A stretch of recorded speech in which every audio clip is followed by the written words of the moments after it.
Guys, Ian here, coach of your Ladner Lanturn, bringing you guys our Week 3 team builder for Dunsparces and Dragonites. This week we are taking on Devin and the Detroit Decidueyes, another divisional opponent just like last week. And yeah, so let's run through Devin's team real quick here. He's got Volcanion, Mega Aggron, Duskform Lycanroc, Zoroark, Hitmonchan, Nidoking, Stakataka, Kyurem Black, Greninja, Articuno, and Rhyperior. I don't think he's going to bring Hitmonchan, Articuno, or Rhyperior. None of them have very good matchups against my team. Hitmonchan gets bodied by Togekiss and Zapdos. Rhyperior gets bodied by a lot of things. And Articuno gets bodied by a lot of things as well. So, that's sort of the gist with that. And yeah, let's get into the finer points of his team. Priority-wise, he has Lycanroc with a Cellurock, Zoroark with Sucker Punch, Hitmonchan with Mach Punch and Bullet Punch, and Greninja with Water Shuriken. Hazard setting, he has Stealth Rocks and Aggron, Stealth Rocks and Lycanroc, Stealth Rocks and Nidoking, as well as Toxic Spikes, Stakataka with Stealth Rocks, Greninja with Spikes and Toxic Spikes, and Rhyperior with Stealth Rocks. So he's got a nice wide variety of potential Stealth Rock setters. I think it's likely to be Mega Aggron though. If he's bringing anything with rocks on it, it'll probably be that. Removal-wise, he only has Hitmonchan with Rapid Spin and Articuno with Defog. Not the best removal for a team that's got a relatively weak to rocks. Volcanion's weak, Kyurem Black's weak, Articuno's 4 times weak.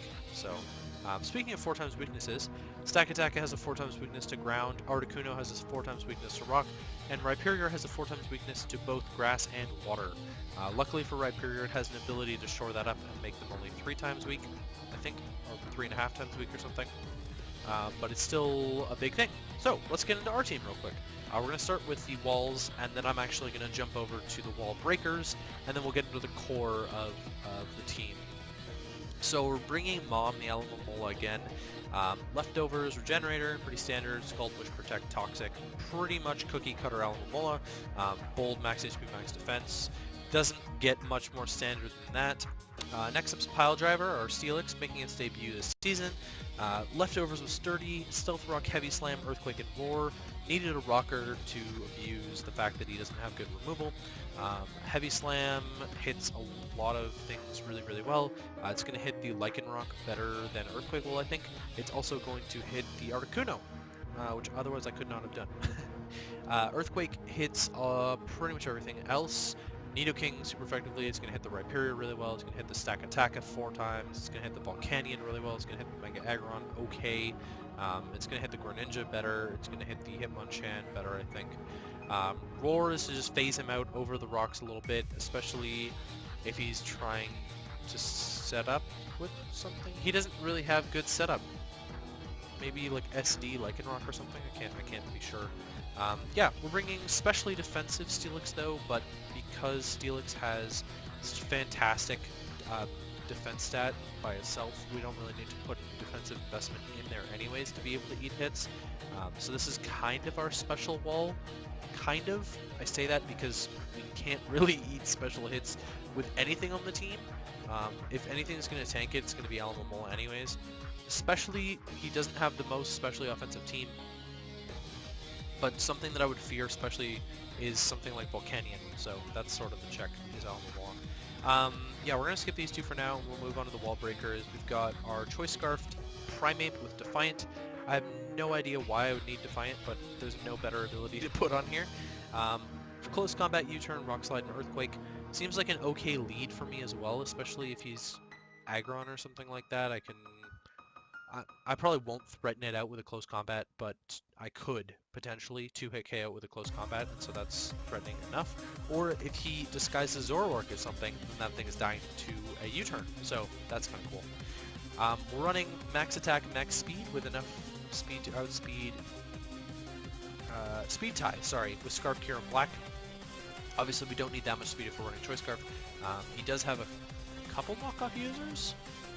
Maybe just the one in Zoroark, but he's still got a knockoff user, or a potential knockoff user, so that's something to be wary about.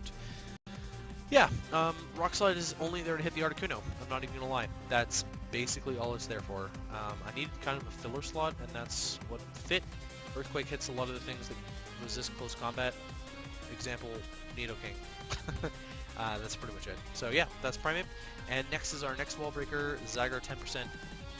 Rocking the choice band, sorry, completion, Zygar 10%. Rocking the choice band, 1,000 arrows, extreme speed, outrage, and glare. Glare is there for a filler move, but it'd be helpful if I could slow something like a Kieran Black down, slow something like a Greninja down, slow something like a Nidoking or a Lycanroc down a little bit. 1,000 arrows destroys his team. He has nothing for 1,000 arrows. Honestly, Kieran Black is his best switch into 1,000 arrows, and Kieran Black's not a switch in to 1,000 arrows. So yeah, 1,000 arrows tears his team apart, and I'm really hoping Zygar can put in some work. Something like Scarf Kieran Black threatens me out with Ice Beam though, so that's something to be wary about. Outrage kills the Kieran Black, and that's it. But Devin didn't draft a fairy, so I can freely click Outrage if I feel like it as well. Running enough speed to outspeed Lycanroc, and the rest is an HP. That's not an attack. So now we're going to get into the core, and we'll talk about Scolipede first. Seeping Power, running red card because I didn't know what I wanted to put there, kind of. I really didn't know. Maybe Focus Sash is better? I'm not entirely sure on that one. Baton Pass, Earthquake, Protect, and Superpower, Speed Boost. The goal is to Speed Pass into Mega Metacham. That's the goal. Or if we need to, we can Speed Pass into Zygarde and then come back later and Speed Pass into Mega Metacham. Because if we Speed Pass into Zygarde, then we're outspeeding his entire team, and we would be able to kill the Kyurem without having to worry about an Ice Beam killing us. So that's sort of cool. Superpower is there to hit the Stakataka if we're, sorry, I don't know why Superpower is there actually. Earthquake hits everything the Superpower would. I don't know why I have Superpower there. Kind of weird. I might change that later. Or I might not. Who knows? Maybe I'll actually just put Rock Slide on there just for the Articuno. It's probably better. Yep, in case I need to revenge kill it. So yeah, Earthquake hits everything else. And Protect is there to make sure that we get a speed boost up.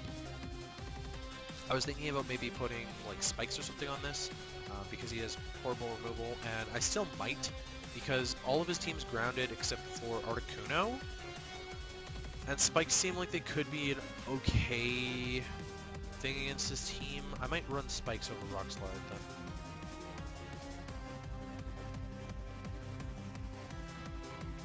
Yeah, spikes, cool. So we're running spikes over Rock Slide because I'm a genius and I love doing live editing. We're running enough speed to outspeed the Lycanroc in case we need to revenge kill it. I don't believe Lycanroc kills us with an Accelerock unless he's like banded. Just because Scolipede has fairly okay defense naturally, and we've got a little bit of HP investment.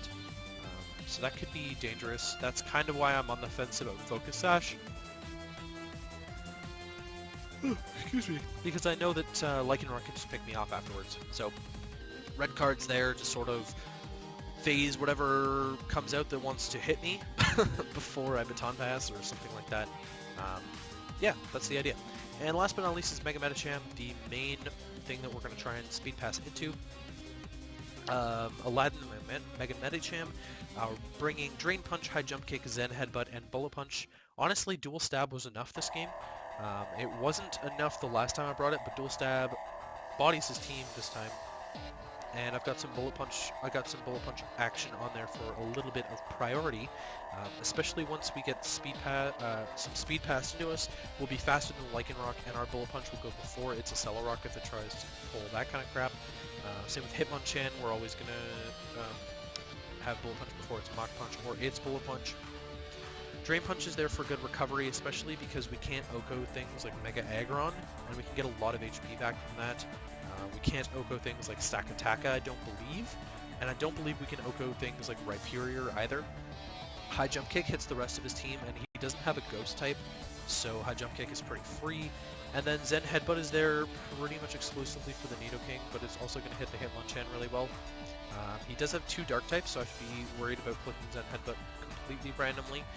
And yeah, enough speed so that if we don't have Speed Pass into us, we are outspeeding Kieran Black. Yeah, and the rest of HP. So that's kind of the team. Like I said, we've got our 2 walls here. and then we have some wall breakers to sort of chip the team down a little bit, and then the core strategy this week is to speed pass into Mega Champ. That's kind of the idea. So that is all I have to talk about. This is week 3 of Dunsparces and Dragonites Season 6, and we played Devin and the Detroit Decidueyes, so I will see you guys for the match.